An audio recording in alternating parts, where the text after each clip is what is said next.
Haleluya, sukacita buat kita semua, jemaat Misi Kabar Baik, dan juga saudara-saudara yang mendengarkan renungan singkat ini. Kita sungguh hari-hari ini, biarlah renungan ini memberkati kita semua. Renungan yang saya buat berdasarkan pertanyaan mengapa kita harus percaya kepada Yesus Kristus. Saudara, ini mari kita lihat dari pertanyaan ini. Jadi pertanyaan ini menjadi benar kalau saudara ini untuk pemberitaan Injil atau penginjilan. Tetapi bagi kita yang sudah percaya dan mengerti, maka pertanyaan ini bisa kita koreksi saudara. Karena apa? Karena kalau dari kata mengapa kita harus, seakan-akan kita punya kemampuan percaya saudara. Jadi seakan-akan kita punya kemampuan percaya, padahal segala sesuatu itu dasarnya adalah anugerah dari Allah sendiri. Kita menjadi percaya oleh karena itu diberikan kemampuan kepada kita oleh Allah sendiri untuk percaya. Saudara, pada waktu manusia jatuh ke dalam dosa, dia secara jasmani masih hidup, tetapi secara rohani mati, saudara. Nah, jadi karena rohaninya mati, maka manusia itu tidak memahami hal-hal yang rohani. Hal-hal rohani ini kita bisa pahami setelah kita menerima kasih karunia dari Allah sendiri. Jadi kalau kita percaya pun itu adalah karena kita diberikan kemampuan oleh Allah sendiri, oleh karena kasih karunia kita menjadi percaya kepadanya. Nah, ini bagian yang perlu saya jelaskan dengan pertanyaan ini.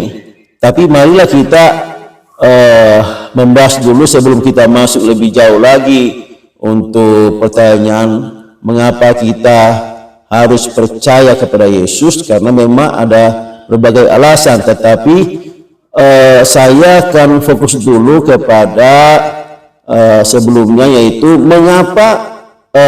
kenapa kita bisa percaya. Saudara, sekali lagi bahwa kita bisa percaya oleh karena itu anugerah Allah yang kepada kita. Bukan kita yang memilih, tetapi Allah yang memilih kita. Setelah kita memilih, ya kita baru tahu, kita boleh mencari, belajar kenapa kita harus percaya kepada Yesus. Sekali lagi bahwa kalimat pertanyaan ini adalah maksudnya untuk pemberitaan Injil atau penginjilan. Saudara, mari kita mulai dulu membahas dari pertanyaan ini. Kita percaya karena kita dipilih oleh Allah sendiri. Pada dasarnya kita tidak punya kemampuan untuk percaya karena kita sudah jatuh ke dalam dosa dan kita kehilangan kemuliaan Allah. Maka hal-hal rohani tidak bisa kita pahami kalau Allah sendiri tidak datang untuk memilih kita atau memanggil kita, saudara. Pertama, Mazmur 100 ayat 3. Ketahuilah bahwa Tuhanlah dialah yang menjadikan kita, bukan kita sendiri. Kita adalah umatnya dan domba gembalaannya. Sekali lagi, Tuhan yang menjadikan kita. Jadi kita tidak punya kemampuan mencari Tuhan karena kita orang berdosa. Tuhan sendiri yang datang kepada kita dan menjadikan kita sebagai umat dan domba gembalaannya. Saudara, jadi kita ini bisa percaya sekali lagi oleh karena Tuhan yang memilih kita. Yang kedua, Ulangan 7 ayat 6. Sebab kamu adalah umat yang kudus bagi Tuhan Allahmu. Tuhan Allahmu telah memilih kamu menjadi umatnya yang istimewa dari antara segala bangsa yang ada di atas muka bumi ini. Bahwa Allah yang memilih kita menjadi umatnya yang istimewa, saudara. Di antara sekian banyak orang, saudara, kita menjadi umat pilihannya. Kita spesial untuk Tuhan, sehingga kita ini mendapat anugerah Tuhan untuk dipilih menjadi miliknya yang khusus. Bahwa dia yang memiliki, saya lagi, bahwa dia yang memiliki rencana dalam kehidupan kita, maka dia memilih kita, saudara.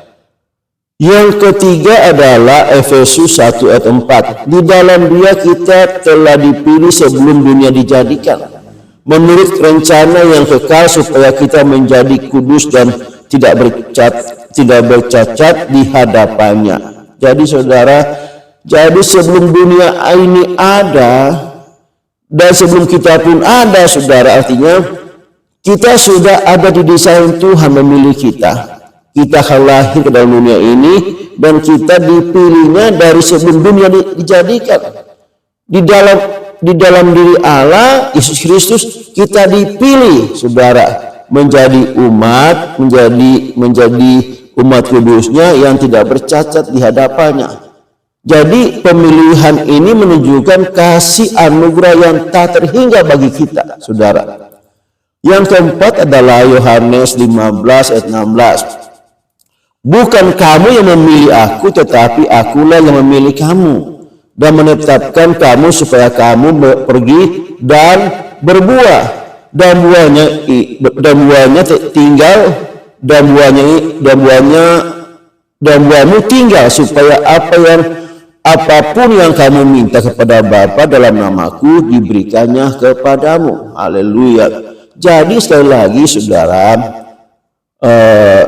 bukan kita yang memilih Allah, sebab kita ini sudah jatuh dalam dosa dan kita tidak punya kemampuan untuk melakukan hal-hal rohani dalam hidup kita, tetapi Allah sendiri yang datang memilih kita dan menetapkan kita supaya kita ini berbuah, saudara. Yesus Kristus memilih kita dan menetapkan kita berbuah. Dia ingin supaya buah-buah yang kita hasilkan itu berguna bagi kita dan juga bagi banyak orang. Saudara, jadi pemilihan Tuhan itu memiliki tujuan yang mulia untuk hidup kita. 1 Petrus 2 ayat 9 yang kelima, tetapi kamu adalah bangsa yang terpilih, imamat yang rajani, bangsa yang kudus, milik Allah yang istimewa, supaya kamu memberitakan perbuatan-perbuatan besar dari Dia yang telah memanggil kamu keluar dari kegelapan ke dalam terangnya yang ajaib. Saudara, saya lagi, kita ini umat pilihan, bangsa yang terpilih, imamat yang rajani, bangsa yang kudus, saudara, milik Allah yang istimewa. Dan kita, setelah kita dipilih, kita memiliki tugas, yaitu memberitakan perbuatan Allah yang luar biasa itu kepada dunia ini. Jadi pemilihan Tuhan kepada kita menunjukkan bahwa Tuhan percaya kepada kita dan diberi tanggung jawab kepada kita, tanggung jawab yang penting untuk pemberitaan perbuatan-perbuatan Tuhan di dunia ini, saudara. Jadi kita boleh menjadi percaya, kita menjadi milik Tuhan, kita menjadi bangsa yang istimewa, imamat rajani, oleh karena Dia yang memilih kita sebelum dunia dijadikan. Dia memilih kita menjadi umat yang kudus dan tidak bercacat di hadapannya. Dia memilih kita untuk pergi dan berbuah dan menghasilkan buah yang baik, buah-buah yang tetap. Dia memilih kita supaya memberitakan perbuatan Allah yang besar kepada dunia ini.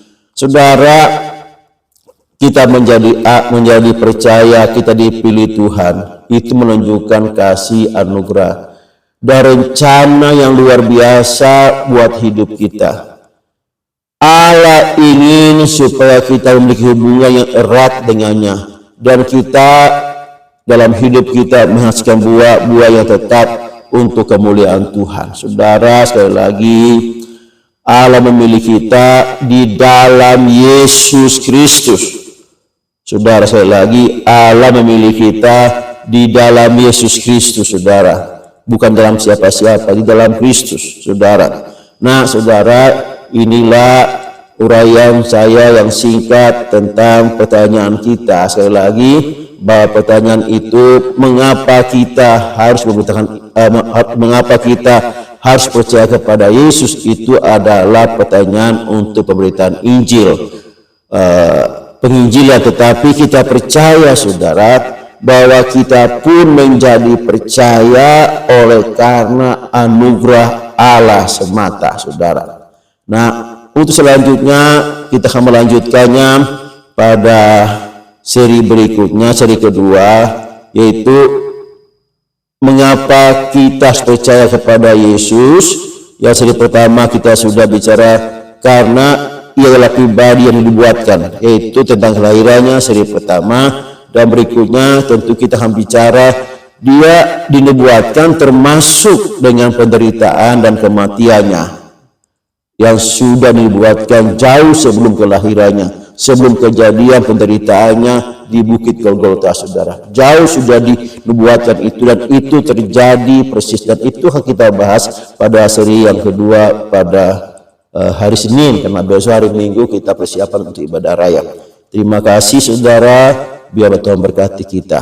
Terima kasih Bapa di surga.